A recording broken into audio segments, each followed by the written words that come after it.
a 9.02-kilometer tunnel that bypasses the Rohtang Pass in Himachal Pradesh. A mountain pass so treacherous that its name literally means a pile of corpses.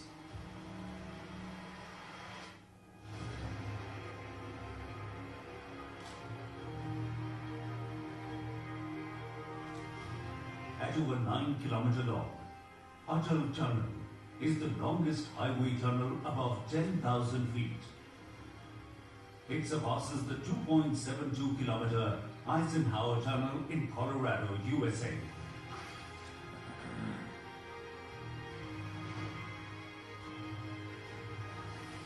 The tunnel provides all-weather connectivity to Lahore and Spiti and cuts travel time by 5 hours.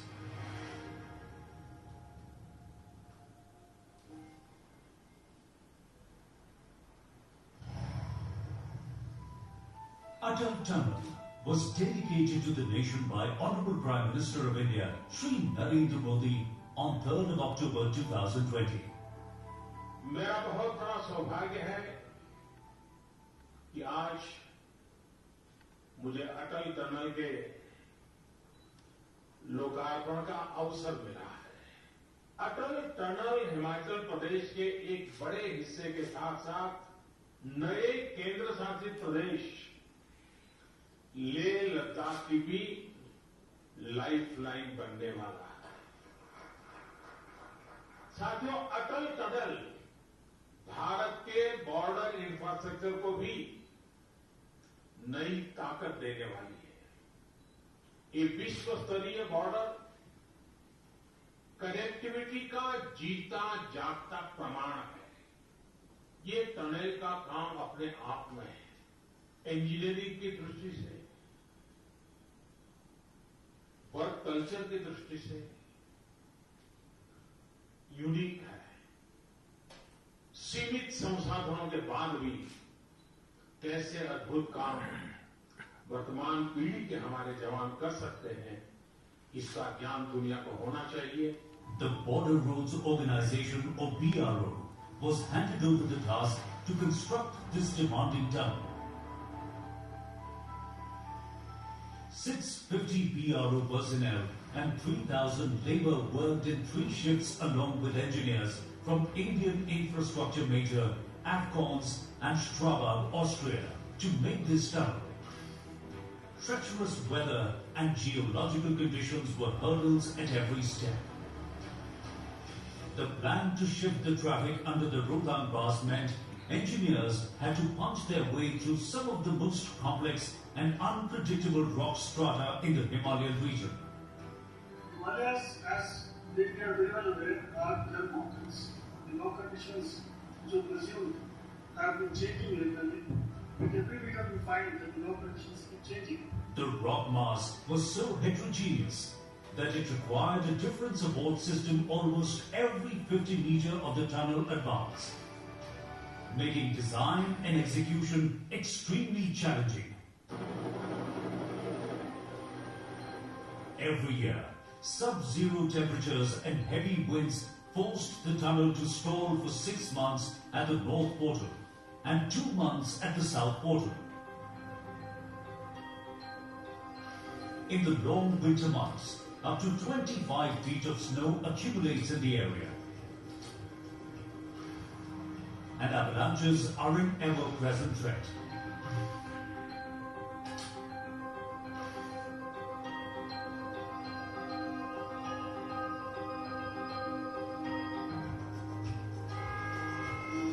Handling logistics was a critical challenge. In summers, heavy tourist traffic during the day creates traffic snarls across Rohtang Pass. It becomes almost difficult to transport our material on time. When daily 3,000 to 4,000 vehicles fly on Rohtang Pass and Solan Valley, our supplies get stranded for hours and days. And we have no other option except to ship our materials at night. As a result, the construction team made a bold decision to transport heavy equipment and material at night. This was risky, but necessary to keep the construction apace.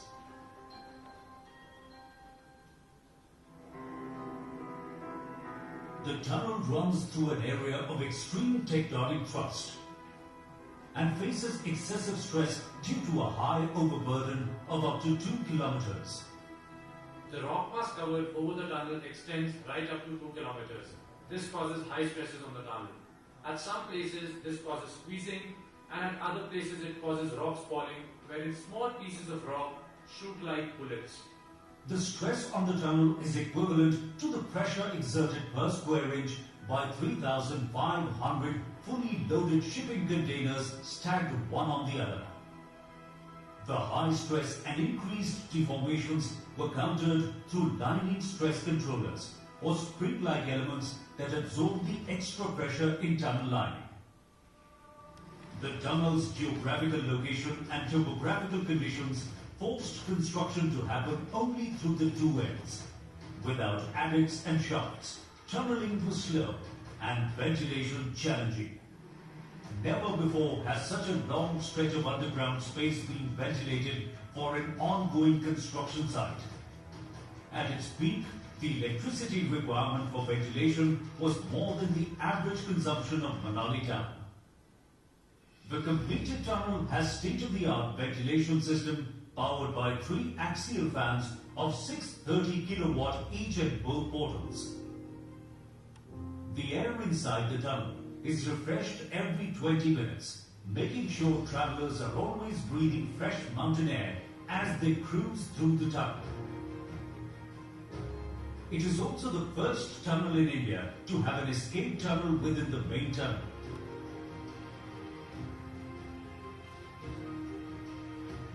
As a result, the tunnel's cross-section is almost twice that of a typical bi-lane tunnel and requires 5 times more support systems. The breakthrough was achieved 5 kilometers from the south portal. Precision inertial technology and gyrometers were deployed to ensure that the two ends met within a 2 centimeter margin of error. This is a record in itself.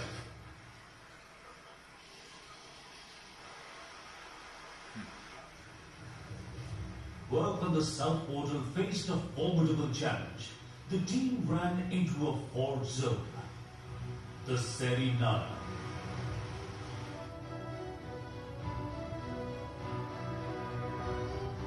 In this section, over 8,000 liters of water per minute gushed into the tunnel, creating major construction hurdles. This is the longest shear zone crossed by any highway tunnel in the world. This 587-meter section took 4 years to tame, the same time it took for excavating the remaining 8,400-meter tunnel.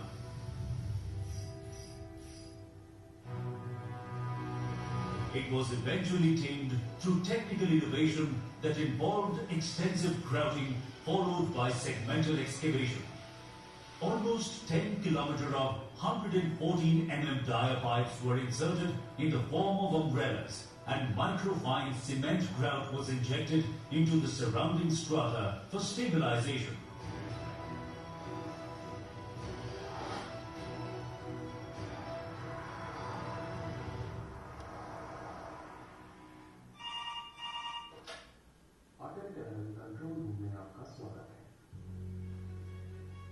The Atal Tunnel is equipped with the latest security and safety features integrated through an automated supervisory control and data acquisition system from a central control room.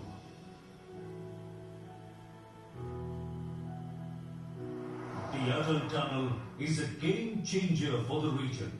It is named after India's 10th Prime Minister, Atal Bihari Vajpayee. In Hindi, Atal means firm and tenacious, a fitting name for a project that's India's bold statement of self-reliance, grit, and unswerving determination to scale Himalayan challenges.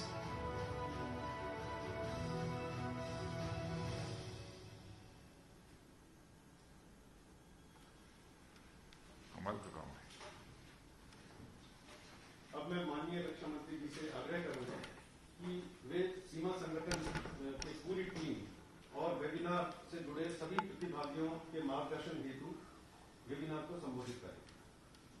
Chief of defence staff general Bipin ji Rawat, chief of army staff general Manoj Mukund ji Naravane, defence secretary Shri Ajay Kumar ji, DGBR lieutenant general Shri Rajiv ji Chaudhary, IIT, NITs एवं अन्य दूसरे institutions के हमारे senior professors और मेरे प्यारे students, आज अटल tunnel Rohtang इस प्रोजेक्ट के अनुभव को साझा करने के लिए बॉर्डर रोड ऑर्गेनाइजेशन द्वारा आयोजित वेबिनार में आप सभी के बीच उपस्थित होकर मुझे बेहद खुशी हो रही है। और यह वेबिनार अटल टनल रोहतांग की तरह ही थ्योरेटिकल और प्रैक्टिकल नॉलेज की यानी एकेडमिया और बॉर्डर रोड ऑर्गेनाइजेशन को जोड़ने का एक मजबूत माध्यम बनेगा, ऐसा मेरा विश्वास है।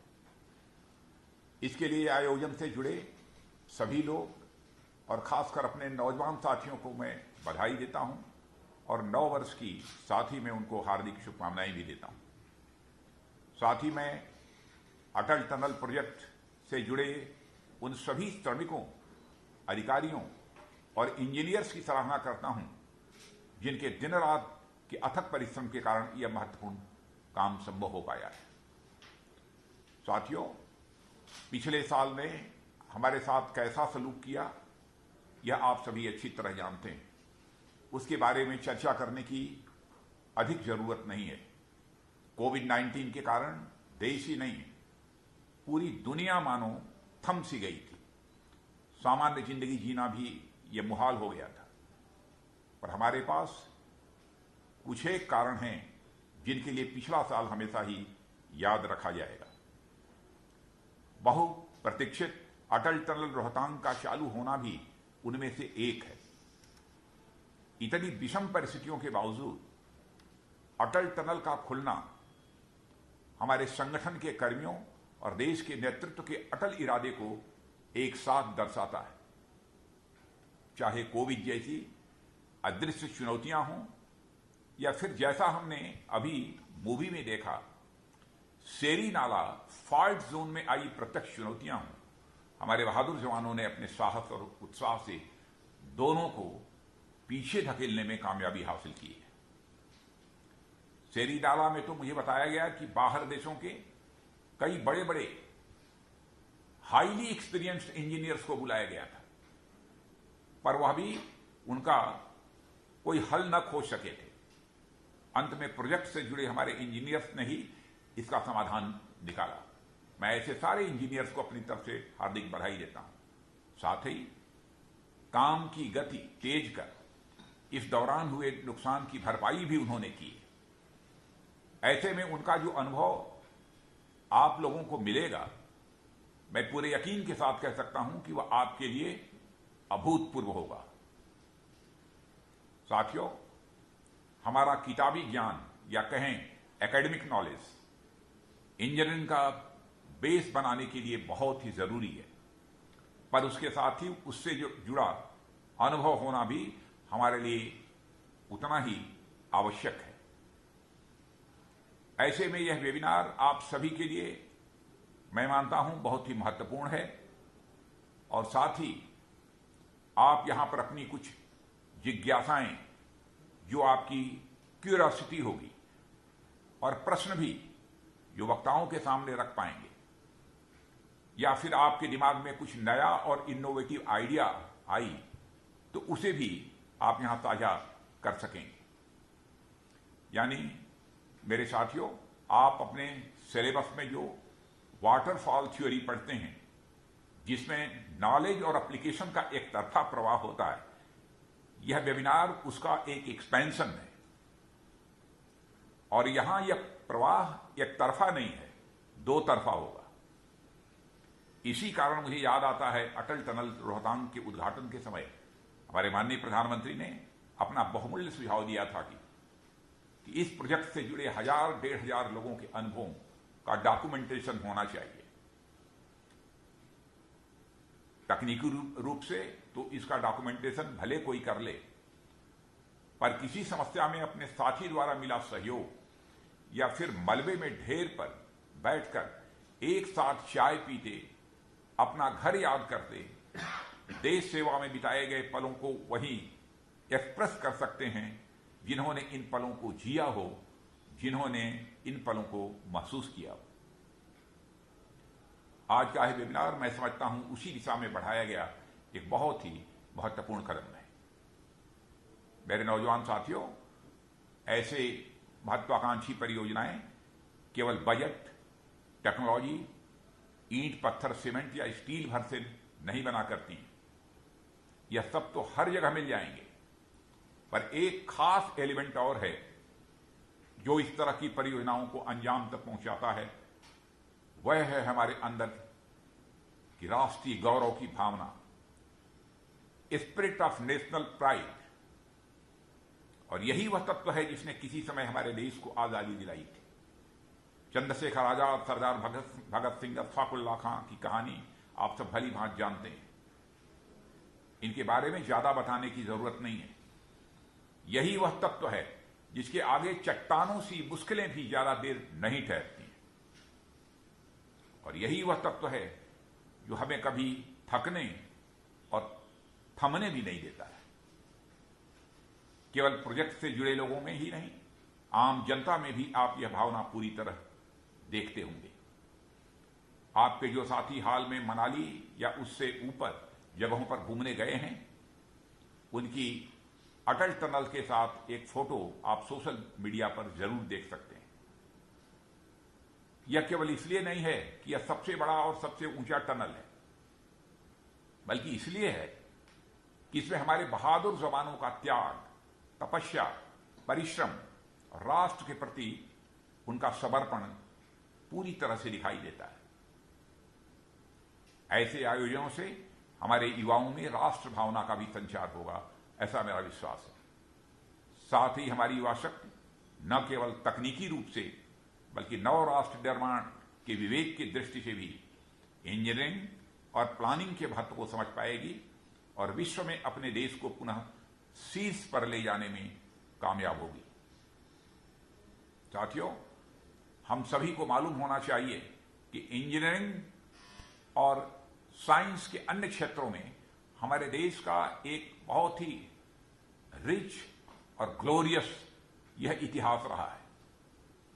आप 9वीं सेंचुरी के खजुराहो के मंदिर देखें, 11वीं सेंचुरी के रामेश्वरम का मंदिर देखें, श्रीरंगपट्टनम और मदुरई का मीनाक्षी मंदिर देखें, अजंता, एलोरा, एलिफेंटा और कोणार्क मंदिर देखें। सभी नाम गिनाने में तो बहुत लंबा वक्त लग जाएगा, पर इतना मैं कहना चाहता हूं कि साथियों, कि हमारा देश इंजीनियरिंग के क्षेत्र में प्राचीन काल से ही बहुत ही आगे रहा है। और मैं कहूं कि विश्व में सबसे अग्रणी रहा है, सबसे आगे रहा है, तो यह कहना भी एग्जैगरेशन नहीं होगा, जिसे हमें राष्ट्र निर्माण के लिए फिर से साकार करने की जरूरत है। यह मैं आप सभी लोगों से अनुरोध करना चाहता हूं।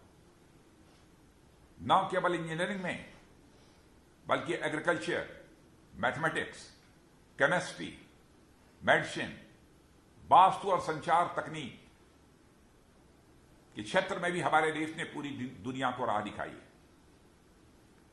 यह देश आर्यभट्ट, वराहमिहिर, महावीर, ब्रह्मगुप्त, शरक और सुश्रुत जैसे संत विद्वानों का देश है। इस भारत भूमि ने शून्य से लेकर यानी जीरो से लेकर इंफिनिटी तक की यात्रा तय की है। मैं जानता हूं कि आजकल के बहुत सारे नौजवानों को इस बात की जानकारी नहीं होगी। और एक तरफ शून्य खोजने वाले माने जीरो की जिन्होंने खोज की थी वो आर्यभट्ट इसी भारत की भूमि पर जन्मे थे, तो दूसरी तरफ इन्फिनिटी का सिद्धांत देने वाले बहुत माने जाने मैथमेटिशियन श्रीनिवास रामानुजन भी इसी धरती पर जन्म लिए थे। ज्ञान का ऐसा कोई क्षेत्र नहीं है जिसमें हमारी देश की अग्रणी भूमिका न रही हो। मैं तो यहां पर यह भी चर्चा करना चाहता हूं, पाइथागोरस थ्योरम का आप नाम सुनते हैं। मैं विश्वास के साथ आपको भी शायद इस बात की जानकारी होगी कि पाइथागोरस की थ्योरम 1000 वर्ष पहले हमारे यहां बोधायन ऋषि ने की थी। और जिस क्वाड्रेटिक इक्वेशन, सामान्य इक्वेशन है a + b = A² + B² + 2AB, यह भी दुनिया के किसी दूसरे देश की खोज नहीं है, ये भारत की खोज है। और आज भी आईटी सेक्टर हो, मैनेजमेंट हो या फिर मेडिकल सेक्टर हो, हमारे भारतीयों ने पूरी दुनिया में देश का परचम लहराया है।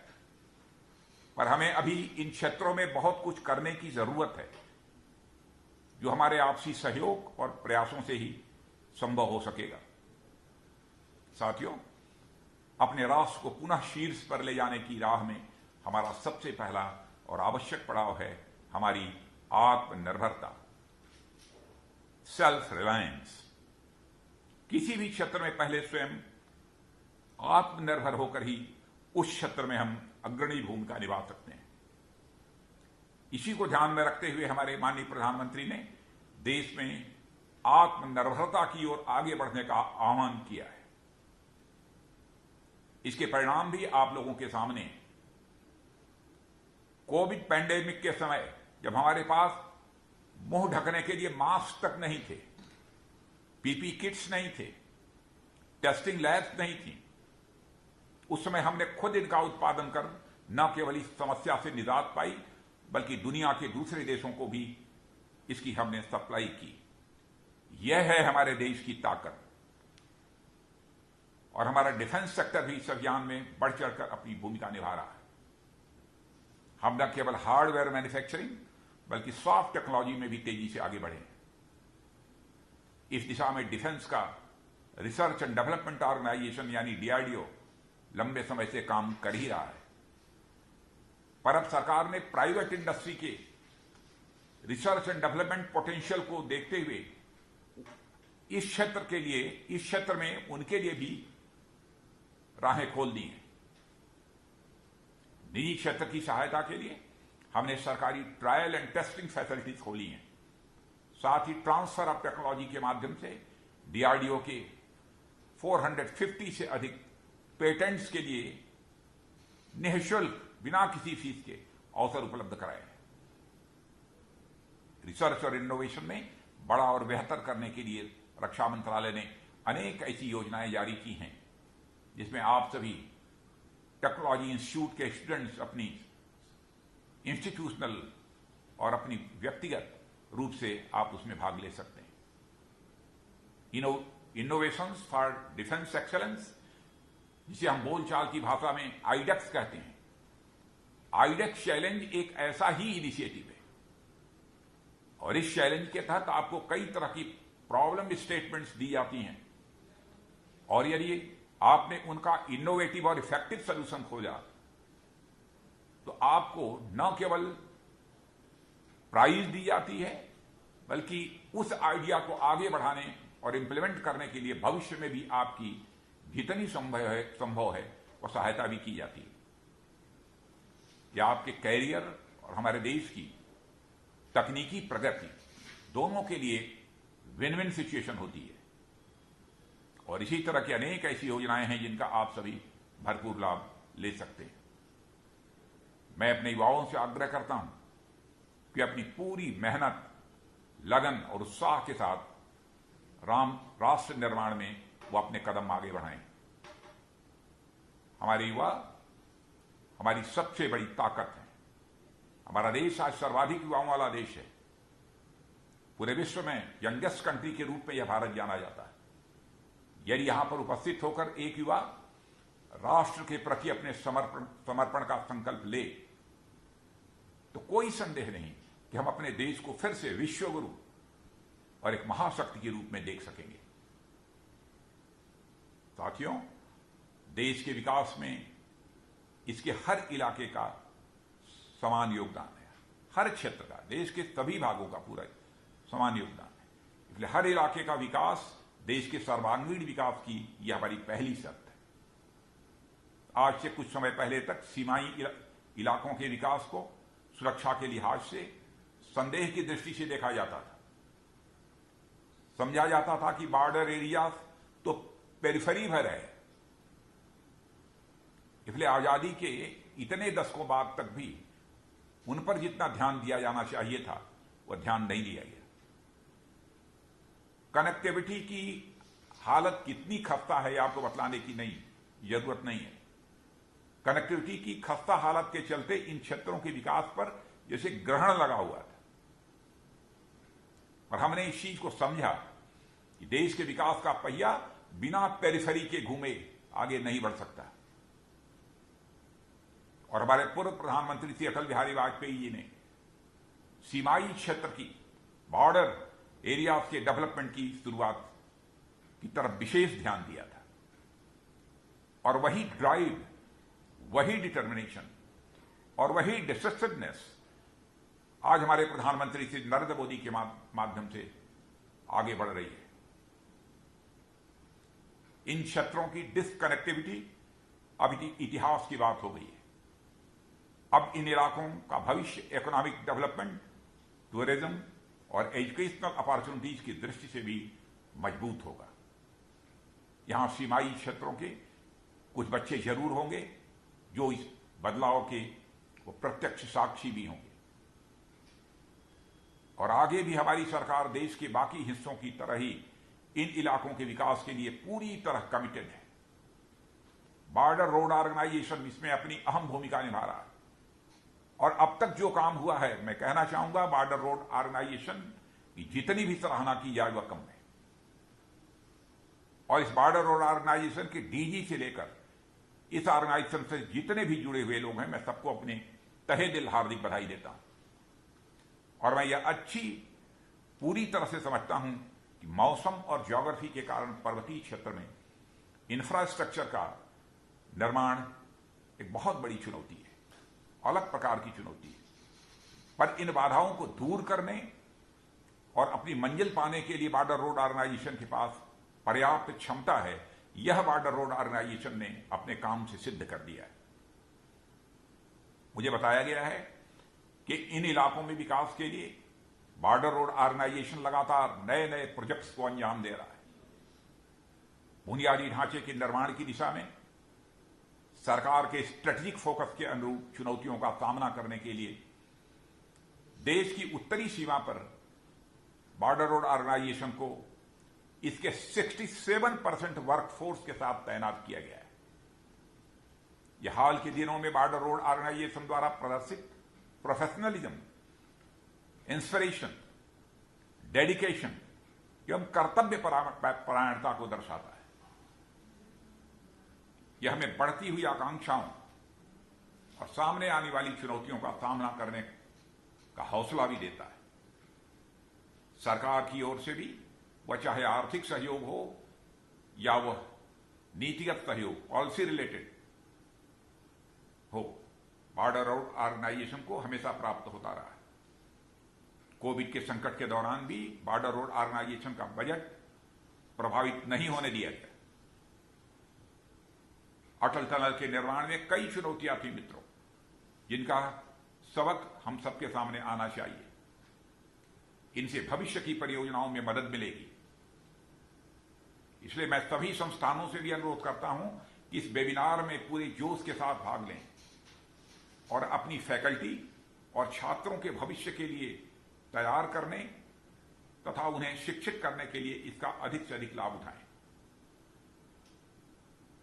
और मैं सभी डायरेक्टर से आग्रह करता हूं कि वे इंफ्रास्ट्रक्चर के क्षेत्र में बॉर्डर रोड ऑर्गेनाइजेशन द्वारा बनाई गई अटल टनल परियोजना का फर्स्ट हैंड एक्सपीरियंस हासिल करने के लिए छात्रों के दौरे की भी एक योजना बनाएं।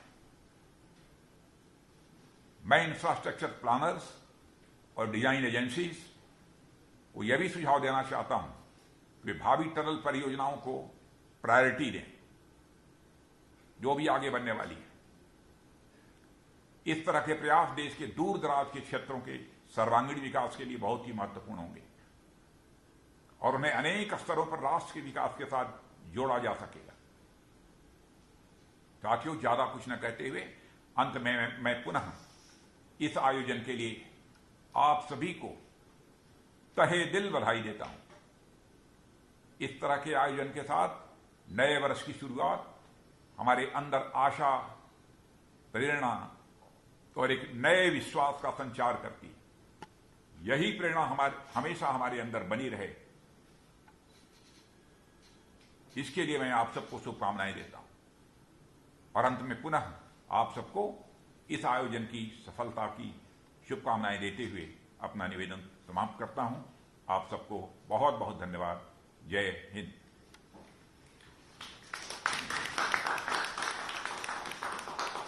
हम माननीय रक्षा मंत्री श्री राजनाथ सिंह जी का हार्दिक आभार प्रकट करते हैं कि उन्होंने अपने पूर्व नियोजित कार्यक्रम में बदलाव करके अपना बहुमूल्य समय